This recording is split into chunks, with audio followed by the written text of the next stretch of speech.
লুটপাটে নাজুক ব্যাংকিং খাত, খেলাপি ঋণের বোঝা অর্থনীতিতে। মহানবীকে কটূক্তির অভিযোগ, খুলনায় কলেজ ছাত্রকে উন্মত্ত জনতার গণপিটুনি, মৃত্যুর আশঙ্কা। ছাত্র জনতার গণ অভ্যুত্থানের মাসপূর্তি, রাষ্ট্র মেরামতে সরকারকে যৌক্তিক সময় দিতে চান বৈষম্য বিরোধীরা।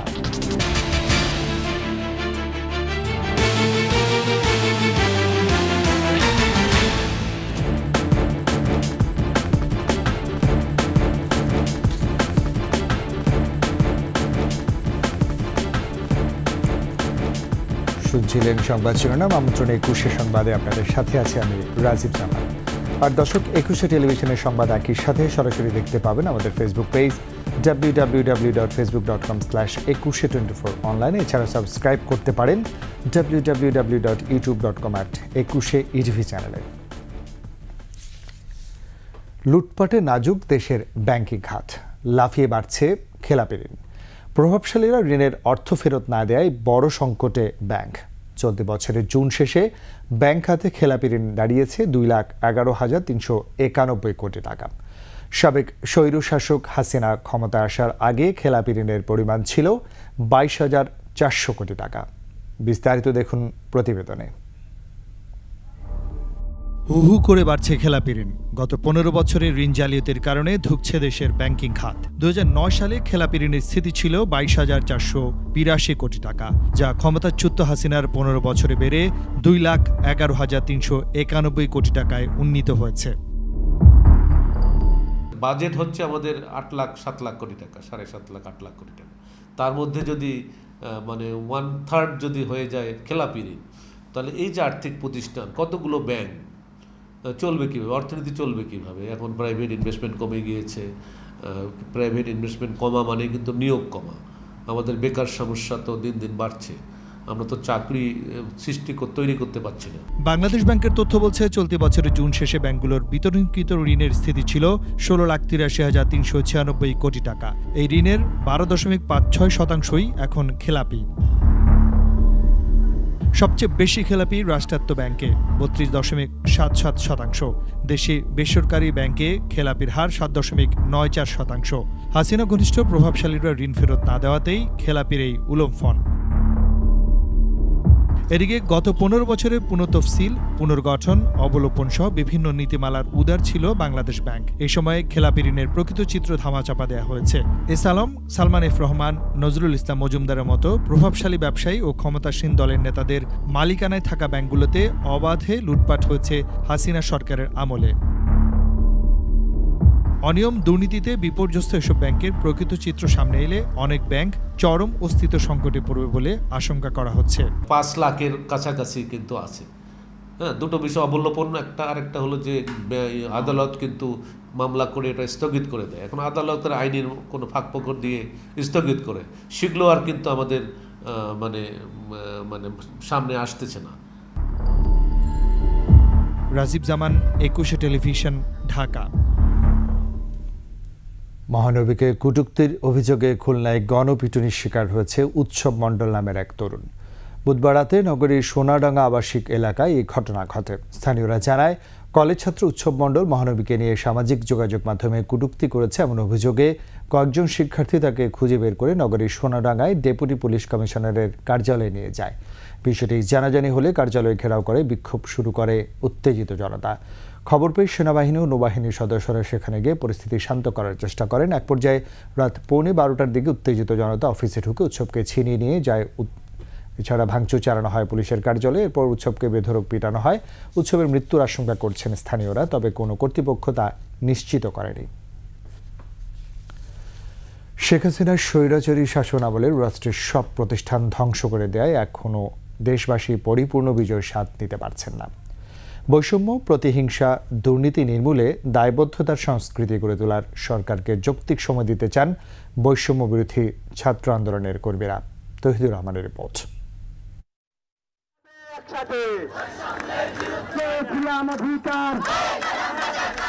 সরকারি চাকরিতে কোটা সংস্কারের দাবিতে শুরু হয়েছিল বৈষম্য বিরোধী ছাত্র আন্দোলনের কর্মসূচি।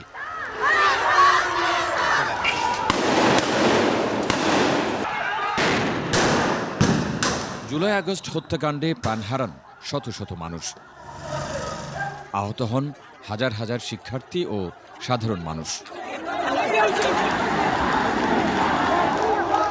ছাত্র জনতার আন্দোলনের মুখে শেষ পর্যন্ত দেশ ছেড়ে ভারতে চলে যান শেখ হাসিনা।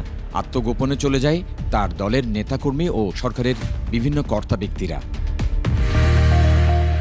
কঠিন পরিস্থিতিতে দেশের দায়িত্বভার গ্রহণ করেন নোবেলজয়ী অধ্যাপক ডক্টর ইউনূস। বিজয়ের এক মাসে দেশ কতটুকু এগিয়েছে, কতটুকু কমানো গেছে বৈষম্য, এমন প্রশ্ন ছিল ছাত্র আন্দোলনের নেতাদের কাছে। প্রতিহিংসামূলক রাজনৈতিক চর্চার যদি অবসান ঘটানো যায় বাংলাদেশে, তাহলে আমরা বাংলাদেশে একটা খুবই সুন্দর একটা গণতান্ত্রিক চর্চা দেখতে পাবো। মাসের মধ্যে আমরা আসলে সরকার গঠন হওয়া এই কার্যক্রমের মধ্যে আমাদের দেশ আসলে দেশের তেমন কিছুই আমরা করার সৌভাগ্য হয় না। তার মধ্যে বন্যা ছিল, এই বন্যার কারণে একটা অবস্থা দেশের ক্রিটিক্যাল সিচুয়েশন গেছে। যারা স্বৈরাচারের দোষর ছিল তাদেরকে শাস্তির আওতায় যখন আমরা আনতে পারবো, তখন আমরা একটি নতুন বাংলাদেশ, আমরা একটি স্বাধীন বাংলাদেশ কিভাবে সাজিয়ে তুলব, সেটা আমরা আশা করি আমরা গড়ে তুলতে পারবো। বৈষম্য বিরোধী ছাত্র আন্দোলনের সমন্বয়করা বলছেন, 16 বছর ধরে যারা অনিয়ম দুর্নীতি করেছে, ছাত্র জনতাকে হত্যা করেছে, তাদের বিচার করতে হবে। পাশাপাশি ধ্বংস হয়ে যাওয়া প্রতিষ্ঠানগুলো সংস্কার করতে হবে। আমরা শেখ হাসিনার পতনের মাধ্যমে আংশিক বিজয় অর্জন করেছি। আমাদের চূড়ান্ত বিজয় অর্জিত হবে তখন যখন আমরা শেখ হাসিনার দাসদেরকে উচ্ছেদ করতে পারবো, তথা শেখ হাসিনা যে ফ্যাসিজম কায়েম করেছে গত 16 বছরে, সেই ফ্যাসিজমকে আমরা উৎখাত করতে পারবো। সেই উৎখাতের লড়াই কিন্তু এখন চলছে। আমরা আমাদের জায়গা থেকে 5 আগস্ট পরবর্তী সময় থেকে বলে আসছি, রাষ্ট্র সংস্কারের ক্ষেত্রে বৈষম্য বিরোধী ছাত্র আন্দোলন তার জায়গা থেকে আন্দোলনের ধারাবাহিকতা রক্ষা করবে। বিজয় ধরে রাখতে সত্যিকার অর্থে একটি জনগণের সরকার প্রতিষ্ঠার তাগিদ দিয়েছেন বৈষম্য বিরোধী ছাত্র আন্দোলনের নেতারা। আমাদের আসলে বিজয়টাকে সাস্টেন করতে হলে আমাদের সমাজ থেকে শুরু করে সরকার ব্যবস্থা পর্যন্ত আমাদের এমন একটা সিস্টেম দাঁড়া করাতে হবে যেন আসলে সেটা জনগণের পক্ষের একটা সরকার থাকে। তৌহিদুর রহমান, 21 টেলিভিশন, ঢাকা। নিচ্ছি সংবাদ বিরতি। যখন ফিরছি তখন অন্যান্য খবরের সঙ্গে আরও থাকবে। রাজশাহী সিটি কর্পোরেশনের দরপত্রে অনিয়মের অভিযোগ, খতিয়ে দেখতে জেলা প্রশাসনের কমিটি গঠন। খবর আমন্ত্রণ 21 সংবাদ। রাজশাহী সিটি কর্পোরেশনের 108 কোটি 18 লাখ টাকার কাজের দরপত্রে অনিয়মের অভিযোগ উঠেছে। ইতিমধ্যে বাস্তবায়ন হওয়া 11টি প্রকল্প অন্তর্ভুক্ত করা হয়েছে নতুন দরপত্রে, যার আর্থিক মূল্য 51 কোটি টাকা। সব মিলে 34টি প্রকল্পের জন্য দরপত্র আহ্বান করে সিটি কর্পোরেশন। অনিয়ম খতিয়ে দেখতে কমিটি গঠন করেছে জেলা প্রশাসন। হাসান আল মবিনের ক্যামেরাও রাজশাহী বিভাগীয় প্রতিনিধি বদরুল হাসান লিটনের তথ্যে desk report. Rajshahi hi-tech park থেকে কাঁঠালবাড়িয়া মোড় পর্যন্ত সড়কের কার্পেটিং, ড্রেন, ফুটপাত, সড়ক বিভাজন, রেলিং ও রিটেনিং ওয়াল নির্মাণে 12 কোটি 92 লাখ টাকার টেন্ডার আহ্বান করা হয়েছে। অথচ সড়ক বিভাজনের রেলিং ও ফুটপাতের প্লেট বসানো ছাড়া বাকি কাজগুলো সম্পন্ন হয়েছে কয়েক মাস আগেই। 2022 সালের 15 মার্চ 14 মোড় থেকে শ্যামপুর মোড় পর্যন্ত ড্রেন নির্মাণ কাজের ভিত্তিপ্রস্তর স্থাপন করা হয়। 1 বছর আগে ড্রেন নির্মাণ হলেও নতুন করে 3 কোটি 18 লাখ টাকা টেন্ডার আহ্বান করা হয়েছে। এছাড়া লালন শাহ পার্ক ও মেডিকেল কলেজে ফুটপাত নির্মাণ শেষ হয়েছে কয়েক মাস আগে। আর রাইড বসানো সহ নতুন আঙ্গিকে শহীদ কামারুজ্জামান কেন্দ্রীয় উদ্যান গত বছর 20 সেপ্টেম্বর ও শেখ রাসেল শিশু পার্কের কাজ উদ্বোধন করা হয় 19 অক্টোবর। 1 বছর আগে সম্পন্ন হওয়া এই কাজগুলোর জন্য 6 কোটি 12 লাখ টাকার টেন্ডার দেওয়া হয়েছে। কাজ মোটামুটি 1 বছর আগে শুরু হয়েছিল, 2-2.5 মাস হলো শেষ হওয়া, তাও এখনো ফুল শেষ হয়নি। এই ড্রেন তো বিগত 1 বছর 2-1 মাস হলো হয়তো কমপ্লিট ছাড়া। এখানে তো আপনার মনে করেন এক্সট্রা কোনো ড্রেনের দরকার নেই। 2 বছর আগে কাজ শুরু হয়েছিল আর প্রায় 6 মাস আগে শেষ হয়েছে। অভিযোগ আছে, হাতে গোনা কয়েকজন ঠিকাদার ছাড়া সিটি কর্পোরেশনের টেন্ডারে কারো অংশ নেয়ার সুযোগ ছিল না। অনেক অনিয়ম। আমাদের সাধারণ জনগণ বলতে গেলে তাদেরকে ভয় দেখায় যে আমরা আওয়ামী লীগের লোক হ্যান ত্যান। হ্যাঁ, মানে আওয়ামী লীগ দিয়ে আপনার আর কি দল দিয়েই তারা পার হয়ে যায়। কাজ সম্পন্নের পর দরপত্র আহ্বান বড় ধরনের অনিয়ম বলছেন সুশীল সমাজের প্রতিনিধিরা। একটি নির্দিষ্ট প্রক্রিয়ার মধ্য দিয়ে টেন্ডার হবে এবং বাছাইয়ের মধ্য দিয়ে একজন ঠিকাদার সিলেক্ট হবে, তারপরেই সে কাজ করবে। কিন্তু আগে থেকেই একজন কাজ শেষ করে ফেললো, তাহলে বোঝা যাচ্ছে যে এখানে কাউকে বিশেষ সুবিধা দেওয়ার জন্যই আর কি এটি করা হয়েছে। অনিয়ম নিয়ে কথা বলতে রাজি হননি সিটি কর্পোরেশনের প্রধান প্রকৌশলী নূর ইসলাম। তবে প্রশাসক জানান বিষয়টি খতিয়ে দেখতে কমিটি করে দেওয়া হয়েছে। অনেকগুলো একটা আমাদের প্রজেক্ট আছে যেটা প্রায় মেয়াদ শেষের দিকে, কিন্তু কাজ অসম্পূর্ণ আছে। সেই ক্ষেত্রে আমরা বলেছি যেগুলো প্রয়োজন নাই, যে কম্পোনেন্টগুলো প্রয়োজন সেটা আমরা কমপ্লিট করব না, কিন্তু যেটা অসম্পূর্ণ অবস্থায় আছে, অর্ধেক হয়েছে, সেটা তো বাদ দেওয়া ঠিক হবে না। সিটি কর্পোরেশনের অনিয়ম দুর্নীতির সাথে জড়িতদের আইনের আওতায় আনার দাবি রাজশাহীবাসীর। সমর ইসলাম, ডেস্ক রিপোর্ট, 21 টেলিভিশন। একটি দাতব্য প্রতিষ্ঠানের নামে শত কোটি টাকা হাতিয়ে নেন সাবেক আইজিপি শহীদুল হক। ক্ষমতার প্রভাবে দখল আর নিয়োগ বাণিজ্য ছিল তার অবৈধ অর্থ উপার্জনের পথ। এমন অভিযোগ তার নিজ এলাকার মানুষের। ক্ষমতার প্রভাবে ভাইকে জনপ্রতিনিধি বানানো সহ স্বর্ণ চোরাচালানের নেপথ্যেও ছিলেন পুলিশের সাবেক এই কর্তা ব্যক্তি। শরীয়তপুর প্রতিনিধি আবুল বাশারের তথ্যচিত্রে বিস্তারিত দেখুন ডেস্ক রিপোর্টে। প্রধানমন্ত্রীর পিয়ন যদি 400 কোটি টাকার মালিক হয়, তাহলে একজন সাবেক আইজিপি 4000 কোটি বা 40,000 কোটি টাকার মালিক হবে, এতে কোনো অবাস্তব না। মূলত এটাই ছিল বিগত দিনের স্বাভাবিক বিষয়। AKM শহীদুল হক পুলিশের সাবেক আইজিপি, শত কোটি টাকার মালিক। একসময় বাবার আর্থিক অসচ্ছলতার কারণে ঢাকায় অন্যের বাড়িতে থেকে চালিয়েছেন পড়ালেখার খরচ।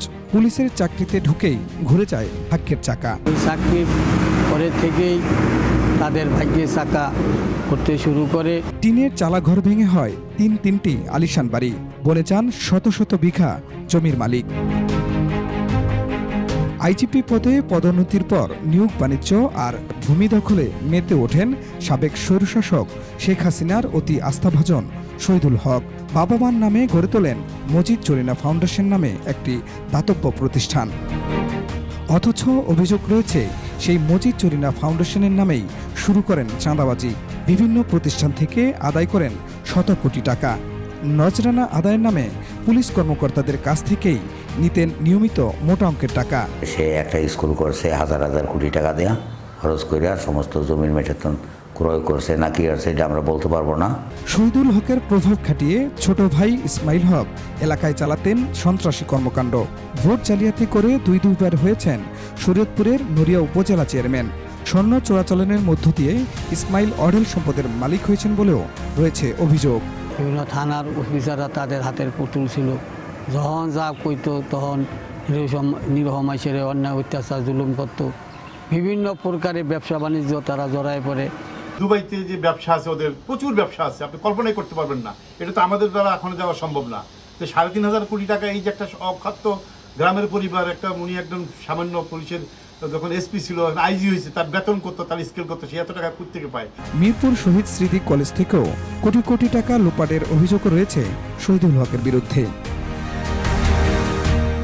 খুরশিদ আলম মুকুল, ডেস্ক রিপোর্ট, 21 টেলিভিশন। আবারও নিচ্ছে সংবাদ বিরতি। যখন ফিরছি তখন অন্যান্য খবরের সঙ্গে আরও থাকবে। ঢাকায় ফিরল বাংলাদেশ ক্রিকেট দল, মামলা ইস্যুতে সাকিবের পাশে সতীর্থরা।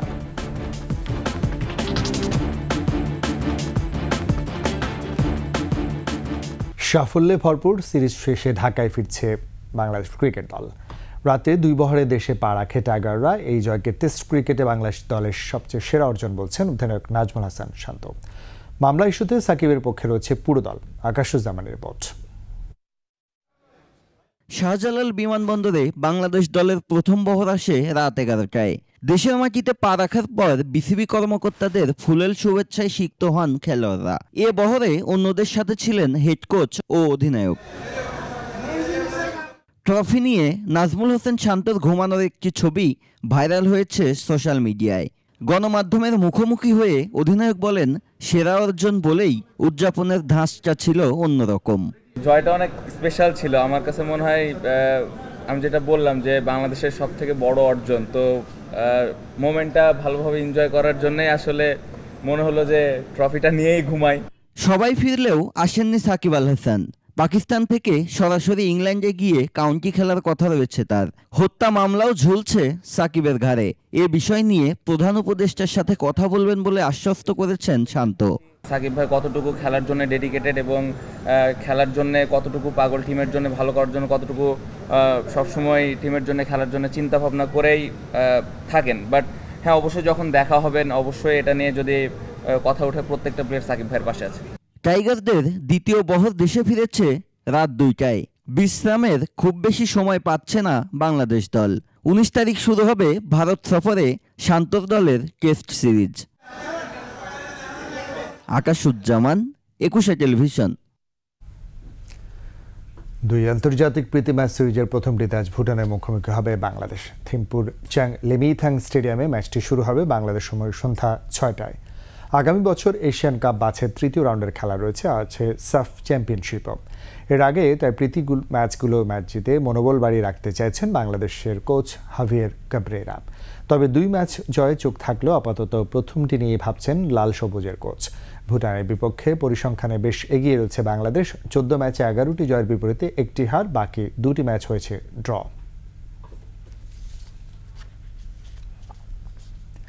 শেষ করছি 21 সংবাদ। যাবার আগে ফার্স্ট সিকিউরিটি ইসলামী ব্যাংক পিএসসি সংবাদ শিরোনামগুলো জানাচ্ছি আরও একবার। লুটপাটে নাজুক ব্যাংকিং খাত, খেলাপি ঋণের বোঝা অর্থনীতিতে। মহানবীকে কটূক্তির অভিযোগ, খুলনায় কলেজ ছাত্রকে উন্মুক্ত জনতার গণপিটুনি, মৃত্যুর আশঙ্কা। ছাত্র জনতার গণ অভ্যুত্থানের মাসপূর্তি, রাষ্ট্র মেরামতে সরকারকে যৌক্তিক সময় দিতে চান বৈষম্য বিরোধীরা।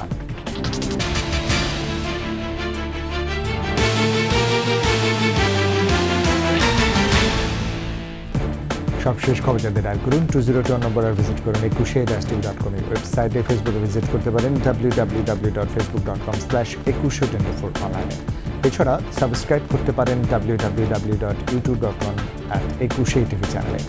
এখন সাথে থাকার জন্য ধন্যবাদ। পরবর্তী সংবাদ সকাল 10:55 দেখার আমন্ত্রণ রইল। 21-এর সাথে থাকুন।